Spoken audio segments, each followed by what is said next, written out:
Hello students, आपका मेरे channel विकास education point पर स्वागत है। विद्यार्थियों, आज मैं आपको शिक्षा निदेशालय राष्ट्रीय राजधानी क्षेत्र दिल्ली द्वारा दी जाने वाली क्लास 10th के सामाजिक विज्ञान विषय से वर्कशीट या कार्यपत्रक 75 का अध्ययन करेंगे। विद्यार्थियों, यह कार्यपत्रक 28 जनवरी 2022 की है। आइए अध्ययन करते हैं। आज का हमारा टॉपिक है अध्याय 3, भारत में राष्ट्रवाद, ग्रामीण इलाकों में विद्रोह। विद्यार्थियों, अवध में विद्रोह हुआ है। यहाँ बाबा रामचंद्र किसानों का नेतृत्व कर रहे थे। उनका आंदोलन तालुकदारों और जमींदारों के खिलाफ था, जो किसानों पर भारी भरकम लगान और तरह तरह के कर वसूल रहे थे। किसानों को बेगार करनी पड़ती थी और बिना किसी पारिश्रमिक के जमींदारों के खेतों में काम करना पड़ता था। किसानों की मांग थी कि लगान कम किया जाए, बेगार खत्म हो और दमनकारी जमींदारों का सामाजिक बहिष्कार किया जाए। विद्यार्थियों, अक्टूबर 1920 तक अवध किसान सभा का गठन कर लिया गया। महीने भर इस पूरे इलाके के गांवों में संगठन की 300 से ज्यादा शाखाएं बन चुकी थी।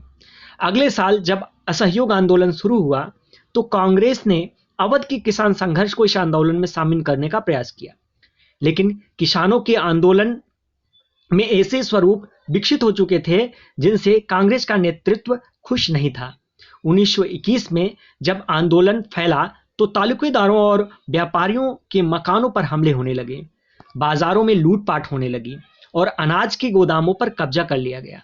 महात्मा गांधी का नाम लेकर लोग अपनी सारी कार्यवाहियों और आकांक्षाओं को सही ठहरा रहे थे। नेक्स्ट है बच्चों, आंध्र प्रदेश में की जो है गूडेम पहाड़ियों में, तो इसको आइए देखते हैं, इसके बारे में समझ लेते हैं। आदिवासी किसानों ने महात्मा गांधी के संदेश और स्वराज का ही मतलब निकाला। उन्होंने 1920 के दशक की शुरुआत में यहां एक उग्र गुरिल्ला आंदोलन फैल गया। लोग अंग्रेजी सरकार द्वारा बनाए गए वन नियमों से परेशान और गुस्से में थे। लोग जंगलों में ना तो मवेशियों को चरा सकते थे, ना ही जलावन के लिए लकड़ी और फल बीन सकते थे। उनके नेता अल्लूरी सीताराम राजू थे। उनका दावा था कि उनके पास बहुत सारी विशेष शक्तियां हैं।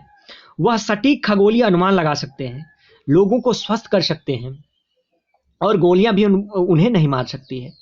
राजू महात्मा गांधी की महानता के गुण गाते थे। उनका कहना था कि असहयोग आंदोलन से प्रेरित हैं। उन्हें लोगों को खादी पहनने तथा शराब छोड़ने के लिए प्रेरित किया। साथ ही उन्होंने यह दावा किया कि भारत अहिंसा के बल पर नहीं बल्कि केवल बल प्रयोग के जरिए ही आजाद हो सकता है। गूडेम विद्रोहियों ने पुलिस थाने पर हमले किए, ब्रिटिश अधिकारियों को मारने की कोशिश की और स्वराजपात के लिए गुरिल्ला युद्ध चलाते रहे और 1924 ईस्वी में राजू को जो है फांसी दे दी गई। आइए बच्चों, प्रश्नों के आंसर कर लेते हैं। पहला प्रश्न है, अवध और गूडेम पहाड़ी के किसानों ने असहयोग आंदोलन में किस प्रकार भाग लिया? तो इसका आंसर हम इस प्रकार से लिखेंगे बच्चों। किसानों का आंदोलन तालुकेदारों और जमींदारों के खिलाफ था, जो कि किसानों से भारी भरकम लगान और तरह तरह के कर वसूल कर रहे थे। किसानों को बेगार करनी पड़ती थी और बिना किसी पारिश्रमिक के जमींदारों के खेतों में काम करना पड़ता था। 1921 में जब आंदोलन फैला तो तालुकेदारों और व्यापारियों के मकानों पर हमले होने लगे, बाजारों में लूटपाट होने लगी और अनाज के गोदामों पर कब्जा कर लिया गया। विद्यार्थियों, गूडेम के पहाड़ियों में आदिवासी किसानों ने महात्मा गांधी के संदेश और स्वराज का और ही मतलब निकाला। उन्होंने 1920 के दशक की शुरुआत में यहां एक उग्र गुरिल्ला आंदोलन फैला। लोग अंग्रेजी सरकार द्वारा बनाए गए वन नियमों से परेशान थे और गुस्से में थे। गूडेम विद्रोहियों ने पुलिस थाने पर हमले किए, ब्रिटिश अधिकारियों को मारने की कोशिश की और स्वराज की प्राप्ति के लिए गुरिल्ला युद्ध को चलाते रहे। इस प्रकार से पहले प्रश्न का आंसर हम लिख लेंगे बच्चों। नेक्स्ट क्वेश्चन है क्वेश्चन नंबर 2, असहयोग आंदोलन में किसानों की भागीदारी शहर के लोगों की इसमें भागीदारी से किस प्रकार अलग थी? तो बच्चों आइए इसका आंसर करते हैं।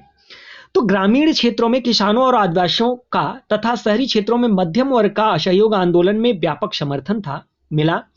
इसमें श्रमिक वर्ग की भी भागीदारी थी। इस आंदोलन में शहरी लोगों का उद्देश्य स्वराज की प्राप्ति था, जबकि किसानों के लिए स्वराज का भिन्न अर्थ था। किसानों के लिए स्वराज का अर्थ लगान और बेगार की प्राप्ति था। तो यह था आज का हमारा कार्यपत्रक। बच्चों, कोविड-19 जैसे महामारी से सुरक्षित रहने के लिए हमें 2 गज अथवा 6 फीट की शारीरिक दूरी का पालन करना चाहिए। धन्यवाद।